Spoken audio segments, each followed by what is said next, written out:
Goeiedag en hartelijk welkom bij Rechtheid met Robinson hier op Litnet. Dit was een dag van intense onderhandeling tussen die verschillende parlementaire partijen om vanjaar se begroting goed te keuren, zodat dienslewering kan voortgaan. Dit was ook een groot toets voor die regering van nasionale eenheid. Die vraag is, kan die partijen hulle standpunte matig om eensstemmigheid te bereik?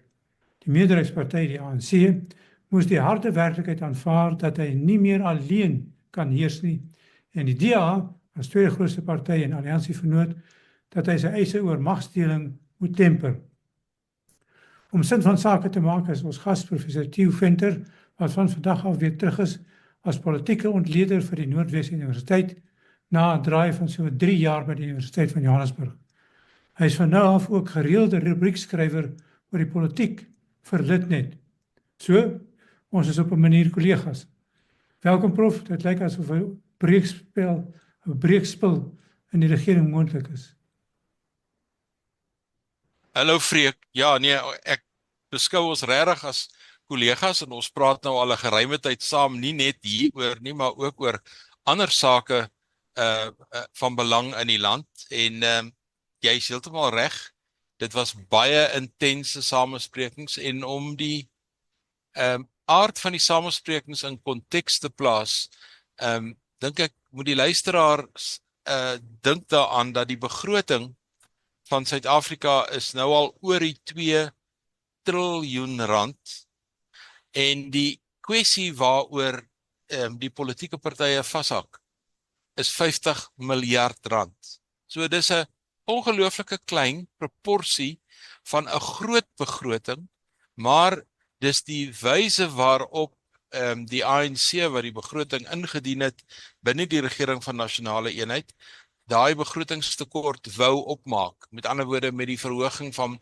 belasting op toegevoegde waarde en 'n klomp ander faktore, dink ek wat 'n groot klomp onenigheid tussen die politieke partye binne en buite die regering van nasionale eenheid veroorsaak het. En die vraag wat mense jou uiteindelik moet vra is, verstaan die politici en veral die politici binne die regering van nasionale eenheid die koste verbonde aan onsekerheid, die koste verbonde aan die risiko om nie 'n begroting te kry nie, want soos dinge nou staan terwyl ons praat, moet daar môre 'n beginselbesluit geneem word by die verskillende portefeulje komitees wat met die begroting werk, sodat die begrotingsraamwerk in die parlement voorgelê gaan word. En dit mag miskien nou nog in die middernagtelike ure plaasvind, maar ons het ook gedink dit sal gister plaasvind.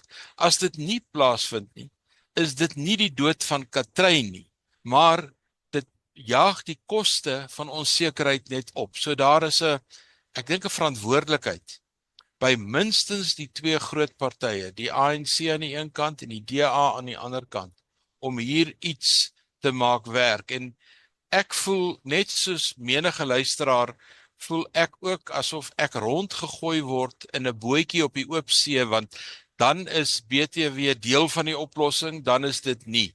Dan is blokkruiping in, dan is dit uit. Dan is daar verskillende faktore en 'n mens wonder, waarop gaan hulle nou uiteindelik die bot toeslaan? Wat gaan die grootste gemeene deler wees wat hierdie begroting gaan maak werk? En ek sien op hierdie stadium, en ons kan miskien later meer daaroor praat as jy wil, maar ek sien een verloorder in hierdie hele proses, en dis die huidige minister van Finansies. Enoch Godongwana het 'n belangrike rol in die ANC gespeel as 'n soort gematigde lid van die ANC wat nie buitengewone goed wil doen soos wat die ANC dikwels daarvan beskuldig word nie. Ek kan byvoorbeeld onthou dat hy die eerste spreker was nadat die hele kwessie van onteiening sonder vergoeding ter tafel gekom het, wat in 'n perskonferensie gesê het, dit is so, ons het die besluit geneem, maar hier's 4 beginsels waarbinne ons dit gaan neem, en dit het eintlik die hele kwessie van onteiening sonder vergoeding net daarin dan se dood eintlik beteken. Maar ek dink, na hierdie begroting, is Enoch Godongwana se posisie in die ANC baie verswak en sy posisie as minister finansies net so. Want dit lyk nie noodwendig, as mens nou kyk na vandag se gebeure, asof dit spesifiek gaan oor ideologie nie. Eintlik meer ander dinge, soos byvoorbeeld in die tesourie ensovoorts. Preek nee, dis 'n belangrike punt wat jy maak. Dit nie alleen oor die begroting nie, maar 'n kwessie wat nou amper parallel loop met die begroting is ons buitelandse beleid met betrekking tot veral die FSA, wat natuurlik 'n groot skeet onsekerheid in die wêreld ingebring het met tariewe en wat nogal, en dan 'n spesiale fokus op Suid-Afrika rondom 'n uitnodiging Afrikaners om nou in Amerika te gaan hervestig as vlugtelinge soort van. Maar in beide die gevalle, die begroting wat eintlik maar ekonomiese beleid is en buitelandse sake wat net so belangrik is, lyk dit asof die ANC in die regering van nasionale eenheid nog in 'n soort van 'n gemoedstoestand is. Die woord wat ek in Afrikaans soek is mindset. Hulle is nog in 'n denkpatroon, kom ons gebruik maar die woord denkpatroon, dat hulle nog volledig in beheer is. Nou as 'n mens 40% steun het in die parlement, en ek hoor die politici raak nou baie verneig oor die 40%. As jy positief is oor die ANC, dan sê jy 40%. As jy bietjie kwetsend wil wees, dan sê jy 39%. Maar dis tussen 39 en 40% is die werklike steun. Dan sou mens dink, die regering van nasionale eenheid sou die meeste van die belangrike portefeuilles met mekaar deel, en dat daar oor en weer kruisbestuiving sal plaasvind, soos wat ons sien in binnelandse sake gebeur, soos wat ons sien by die departement van openbare Werke. Dean McPherson se departement. Daar kan jy sien Zikalala en McPherson werk saam, maar dit lyk vir my by hierdie twee het die ANC besluit, hier doen ons dit op ons eie. Een van die tragiese voorvalle die laaste 2 weke is, as 'n mens nou kyk na die voorstelle wat die DA aan die ANC gestuur het meer as 2 weke gelede, oor wat hulle dink, hoe ons hierdie begrotingsprobleem kan oplos, en die ANC nie eers daarop reageer nie, dan sê dit vir jou, die regering van nasionale eenheid is op 'n mespunt gebalanseer. Want ons is nou, en dis nou nog 'n woord wat ons in Afrikaans nie lekker het nie, maar ons is nou met die begroting op wat die Engelse noem brinkmanship politics. Met ander woorde, kom ons maak dit mespunt politiek. Ons is hier op die afgrond, en as ons een tree verkeerd gee, is ons af. Maar dit is 'n baie rasionele besluit om op die afgrond te gaan loop, om te kyk of die ander politieke party in 'n tipiese magspel, of hulle saam met jou daar gaan loop, en of hulle jou gaan terugruk van die rand af, en wie het die moed van hulle oortuiging om daar saam met jou te loop. So hier's 'n klomp magspeletjies aan die gang, en nie noodwendig die ideologiese verskille nie. Hulle lê daar onder die water, hulle is beslis daar, maar ek dink in hierdie geval is dit meer magspolitiek en 'n gebrek aan pragmatiese optrede wat eintlik hier duidelik na vore kom. Wel, dit is 'n jong demokrasie wat ons het, en natuurlik die regering van nasionale eenheid is heeltemal uniek. So mens kan aanvaar seker dat dit gesukkel is met van die lede om te weet hoe gedra jy jouself in die proses. En dat mens nie ander mense moet kwets nie, want dan gaan jy nie met daai persoon iets kan bereik in die toekoms nie. So dit lyk vir my ons het nou heel wat te leer. Dit is waar, en as jy nou na die 2 hoofspelers kyk in die regering van nasionale eenheid, dan het die DA oor 'n lang periode baie geïnvesteer in die verstaan van koalisiepolitiek. Een van hulle lede, Leon Schreiber, het selfs 'n doktorsgraad geskryf oor koalisiepolitiek. So ek dink hulle verstaan die chemie van koalisie. intuïtief baie beter as die ANC. Die ANC, dink ek, moet 'n mens 'n klein bietjie begrip voor hê. Amper het ek gesê gevoel, maar dis die verkeerde woord in hierdie gesprek. Dit is net begrip wat 'n mens moet hê. Hulle was vir 30 jaar alleen in beheer van alles. En hulle het oor 30 jaar 'n kultuur aangeleer. Nou ongelukkig in organisasies, wanneer jy 'n kultuur aanleer, is dit verskriklik moeilik om daai kultuur af te leer oor hoe doen jy dinge?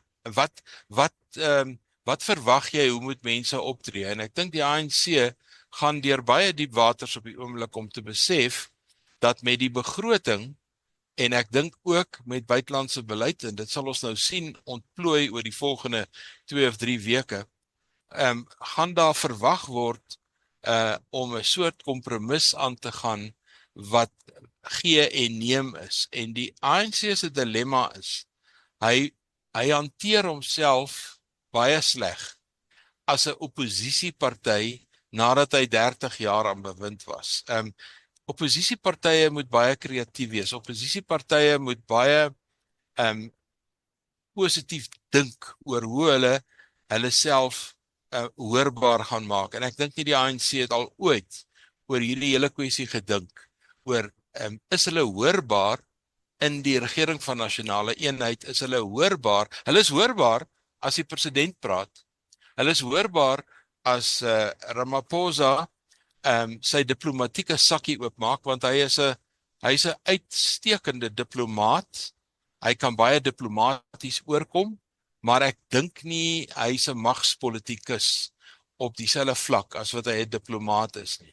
So as hy die diplomatieke sakkie oopmaak, klink hy goed, maar die oomblik wat dit kom by rugstyf maak politiek, belangrike besluite neem en dies meer, ek dink dan word Ramaphosa aan bande gelê deur die ongelooflike verskille wat daar in die ANC is. En miskien is dit die laaste stukkie wat ek net oor die begrip vir die ANC moet sê. As die DA na die tafel toe kom, mag daar miskien 1 of 2 verskillende denkskole in die DA wees. Moet hulle 'n ding hard dryf, moet hulle hom sag dryf, of wat hulle moet doen. Wanneer die ANC na die tafel toe kom, dan sit hulle met die SHKP in hulle geleedere, hulle sit met Kusatu in hulle geleedere, hulle sit met wat oor is van MK in hulle geleedere, hulle sit met die linkervleuel van die ANC, die regtervleuel, hulle sit met Lesofie, en op 'n manier moet jy hierdie hele konglomeraat van belange, moet jy saambring na die tafel toe, waar jy in elk geval in 'n koalisiegesprek moet wees. Dit is 'n baie moeilike proses, en ek dink nie die ANC vaar te goed in hierdie komplekse proses. En jy het verwys na buitelandse sake, so ek dink kom ons handel sommer daai punt af. En dit lyk vir my die partye is baie loer oor veral 2 of 3 portefeuilles. Een is finansies natuurlik, die ander een is buitelandse sake. So nou het ons gesien in die afgelope 2 weke 'n hele uitrol van hoe dit in buitelandse sake 'n bietjie moeilik gaan vir die regering en hulle kwaad is. En dan sê ja, maar die Afrikaner tree nou so op en by wyse van spreke ook die DA, en dat hulle eintlik alleen die beleid wil bepaal sonder hierdie insette van ander wat as negatief beskou word. Ja, jy's heeltemal reg, daar's so 3 of 4 areas wat ek dink die ANC gevoel het, hulle sal in die regering van nasionale eenheid ingaan, maar hierdie areas gaan hulle eksklusief vir hulle self uithou. Die ekonomie, die finansies is een, buitelandse sake is nog een, ook verdediging is een waar daar baie koppe gestamp gaan word, want die weermag is op sy agterpote, en dan is daar nog so 1 of 2 ander waar mense dit ook kan sien. En ja, jy's heeltemal reg. Daar is ek dink die vorige president, Thabo Mbeki, het 'n dag of 2 terug 'n voordrag gelewer waar hy as staatsman gepraat het, die ouer staatsman. Met ander woorde die ouer staatsman wat eintlik nou raad gee, en hy het in die toespraak vir die ANC gesê, julle verstaan nie wat in Washington aangaan nie. Dis duidelik dat julle nie mooi begrip het vir wat op die oomblik in die wêreld besig is om te gebeur nie. Dis nie net Suid-Afrika wat onder die vergrootglas is wanneer jy met Washington praat nie. Australië is, Nieu-Seeland is, Kanada is. Kanada word selfs gedreig om 'n 51ste provinsie te word. Nou, waar wil jy 'n groter aanval op 'n land se soewereiniteit kry as om hom 'n provinsie van jouself te doen? Groenland is in die spel met Denemarke. NAVO is in die spel. Arme Vladimir Zelensky weet nie of hy kom of gaan nie, en Putin sit agter die hoë mure in Moskou en lag. So, dit raak almal. En die vraag is, hoe hanteer jy Trump? En dis die groot vraag, dink ek, wat jy in Pretoria, wanneer jy by Dirkou sit, ons departement van buitelandse sake, en jy kyk deur die bril van 'n ideologie. Jy kyk deur die bril van hoe jy die wêreld beskou, waar jy dan die grootste toets dop. Wanneer jy in Suid-Afrika was al van tevore in die situasie. Ek het vir Litnet 'n dag of 2 'n dingetjie geskryf oor die terugstuur van ons militêre attaché, en toe onthou ek skielik uit my jeug dat in 1986 het die Amerikaners ons attaché, brigadier Alex Potgieter, uit Washington uitgeskop omdat ons Botswana, Zambië en Zimbabwe aangeval het met hakajag-operasies en ANC-basisse aangeval het. En toe doen ons presies dieselfde. Ons skop toe die Amerikaanse attaché uit Pretoria uit. Nou dit is 40 jaar gelede. Wat ek nou nog nie gehoor het nie, Freek, waar ons nou hier met mekaar praat, is dat ons nou hierdie tit-for-tat ding gedoen het wat altyd in die diplomatieke wêreld gebeur. Ons skop nou 'n paar ouens uit vanweë, kom ons sê nou maar, beweringe van spionasie, en dan doen die ander land presies die teenoorgestelde. Hulle missielede of attachés of wat ook al is nou nie skuldig nie, maar dit is hoe jy dit doen. As jy iemand van my uitskop, dan skop ek iemand van jou uit. Ek het dit nou nog nie gehoor dat ons opgetree het nie. So duidelik is Dirkou aan die dink, maar dis op die vlak van amptenare en sê nou maar die minister Lamola. Maar ek sou wou gehad het dat die regering van nasionale eenheid as 'n regering ook insaam moet hê in hierdie besluit. Dit is belangrik genoeg. Ja, en dan is daar uitdagings vir die regering vorentoe, wat seker redelik moeilik gaan wees, infrastruktuur, water, elektrisiteit en so aan. So wat beskou jy as die belangrikste elemente waarin hulle baie ernstig aandag sal moet gee? Ek moes nou die dag 'n voordrag lewer in die Noordwes aan 'n klomp sakelei. En ek het vir hulle gesê, in die Noordwes het julle almal 4 probleme. Julle gebruik almal die paaie. Met ander woorde, as die padinfrastruktuur nie goed is nie, kan julle nie hier belê nie. Die tweede ding wat julle almal gebruik is logistiek. Met ander woorde, spoorlyne en alles wat daarmee saamgaan. As die treine nie loop nie, kan julle nie uitvoer nie. Die derde ding waaraan julle almal onderhewig is plaaslike regering. Want elke vierkante sentimeter in hierdie land is deel van een of ander plaaslike regering. As die plaaslike regering nie funksioneer nie, dan kan julle ook nie julle werk behoorlik doen nie. En dan die vierde ene is misdaad of die voorkoms van misdaad en die hantering van misdaad. En ek dink, as mens daai 4 goed in ons huidige begroting, om nou terug te kom by die begroting, as ons plaaslike regering kan hanteer, ons kan infrastruktuur en infrastruktuurontwikkeling hanteer. En infrastruktuurontwikkeling sluit in water en alles wat daarmee saamgaan. Ons kan die logistieke stelsel in die land weer op dreef kry. En dis een van die voorstelle wat in die begroting is. En ons kan veiligheid en 'n veilige land vir die meeste inwoners maak. Want byvoorbeeld, om net terug te keer na die Noordwes toe. By die Noordwes is daar net 3 moontlike groei besighede. Daar's toerisme, Sun City, daar's myne, goud of platinum, en dan's daar landbou. En daardie 3 sektore van die ekonomie het daardie 4 goed nodig waaroor ek gepraat het. Baie logistiek, infrastruktuur en 'n plaaslike regering wat werk. En Dit sou vir my die fokus wees, as 'n mens regtig na die essensie wil kyk. Wel, die ergste nagmerrie vir die DA is, soos hulle gesê het, as die EFF en die MK aansluit by die ANC en hulle alliansie vorm, as die dinge nou skief begin loop in die volgende paar dae. So wat dink jy is die moontlikheid daarvan? Wel, die getalle, moet 'n mens na kyk. Wanneer jy in koalisiepolitiek is, moet jy kan somme maak. Die ANC sit met amper 40% en die EFF sit met net minder as 10%. Met ander woorde, as hulle gaan steen trek, kan hulle amper by 50 uitkom. Met een of twee klein partytjies kan hulle oor die drempel van 50 kom en kan hulle same begroting goedkeur. Maar die implikasie daarvan vir die regering van nasionale eenheid is 'n nagmerrie scenario. Want die vraag is nou, met wie gaan jy saamwerk? Kan die ANC, soos die huidige liberale partye in Kanada, as 'n minderheidsregering regeer met 40% van die steun en van tyd tot tyd staat maak op die DA se steun? Nie na so 'n oefening soos hierdie nie. Kan hulle op die EFF se steun staat maak by moeilike besluite? Onthou, rukkie terug moes die DA die ANC ondersteun en toe is 'n groot vraag in die midde gegooi, wat van Phala?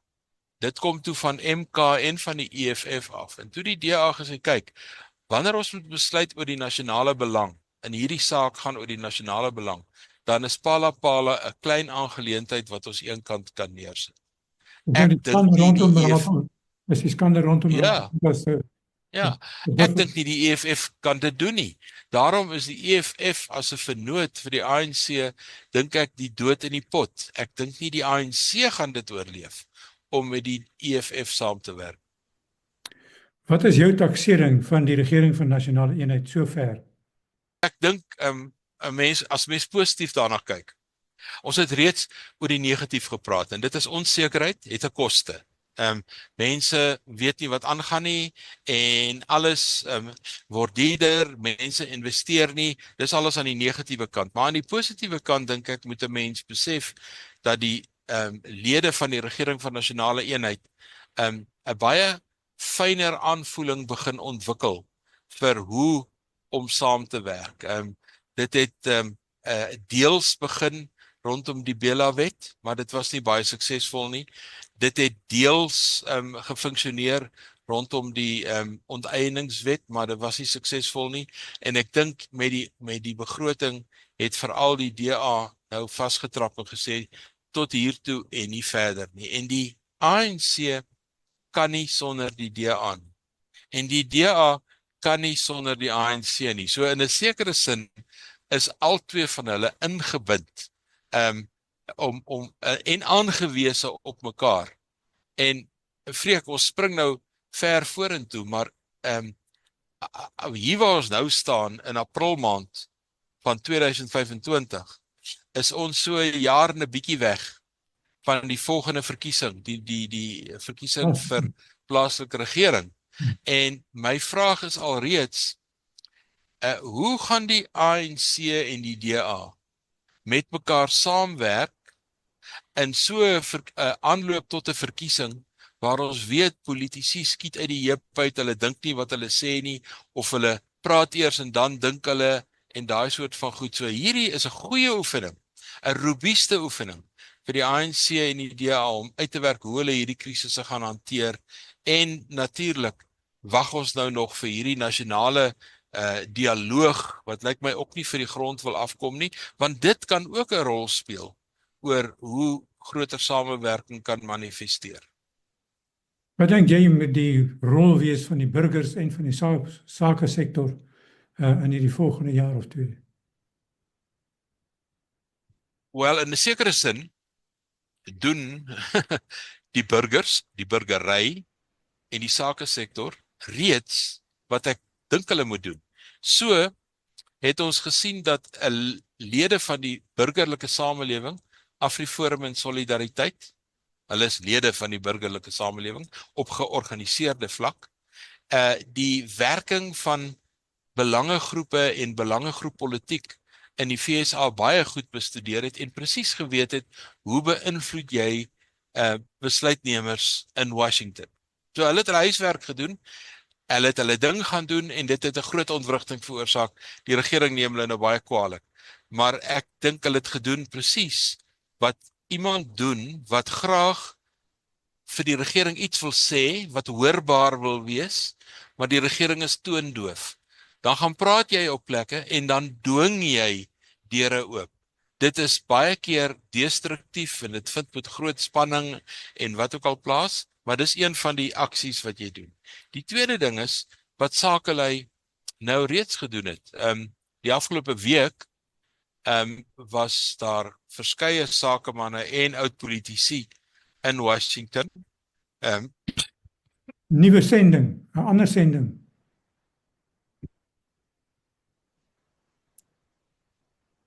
Ekskuus, heeltemal 'n ander sending. Mense soos Rolf Meyer, Adrian Enthoven, meneer Kingston, Johan Kotse van Agri SA, hulle het gaan praat met besluitnemers in wat ek sou noem agterdeur diplomatie. As die voordeur vir jou toe is, en Amerika het vir ons die voordeur toegemaak toe hy Ibrahim Rasool uitgeskop het en persona non grata gemaak het. Hy het vir ons die voordeur toegemaak toe hy ons militêre missie teruggestuur het huis toe. Dit beteken as jy nou met die Amerikaners wil praat, moet jy by die agterdeur inkom. En Sakelei ken mekaar. Hulle het ongelooflike goeie netwerke. Hulle het besigheidsbelange. En ek dink hulle het 'n ander manier om te verduidelik dat daar in Suid-Afrika nog baie geleentheid is, baie potensiaal is, en dat die probleem in alle waarskynlikheid sit by een van die komponente van die regering van nasionale eenheid, dan ook die ANC, en die ANC, of die hele land, moenie nou gestraf word vir die onvermoë van die ANC om tot begrip te kom vir wat hy moet doen nie. En daarom dink ek, en ek hoor dit maar as 'n gissing, dat die ANC baie hard werk aan 'n lys van mense binne die ANC waarop hulle sanksies wil toepas. Baie soos wat hulle gedoen het met die Russiese oligarge en sleutelleiers in Iran en 'n paar ander plekke. Wat beteken jou reisvaardigheid oor die wêreld word ingeperk. En dit beteken die hele land word nie gestraf nie, maar die straf word selektief uitgedeel. En ons moet ook onthou dat Trump gaan nie vir ewig president bly nie. Trump is waarskynlik in die volgende 18 maande op sy sterkste. Want volgende jaar November vind daar 'n middeltermynverkiesing plaas, en as 'n mens kyk na die afgelope 80 jaar, dan het die sittende president in die middeltermyn altyd slegter gedoen as wat hy gedoen het 2 jaar van tevore toe hy verkies is. En jy weet nou self, die Senaat en die Huis van Verteenwoordigers is so naby aan 50-50 as wat kan kom.